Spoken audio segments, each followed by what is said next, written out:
தேர்தலில் செலவிடக்கூடிய அளவுக்கு தன்னிடம் பெரிய தொகை எதுவும் இல்லை என்று மத்திய நிதியமைச்சர் நிர்மலா சீதாராமன் தெரிவித்தது மக்களிடம் பல கேள்விகளை எழுப்பியுள்ளது. மத்திய நிதியமைச்சர் நிர்மலா சீதாராமன் தன்னிடம் தேர்தலில் செலவிடக்கூடிய அளவுக்கு பெரிய தொகை எதுவும் இல்லை என்று கூறியது அரசியல் வட்டாரங்களில் கேள்வியை ஏற்படுத்தியுள்ளது.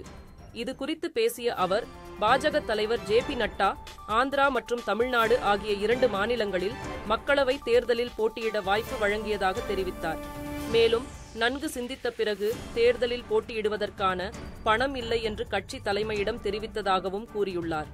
மேலும் சம்பளம், சேமிப்பு தவிர தேர்தலில் செலவிடக்கூடிய அளவுக்கு தன்னிடம் பெரிய தொகை எதுவும் இல்லை என்றும் தெரிவித்துள்ளார்.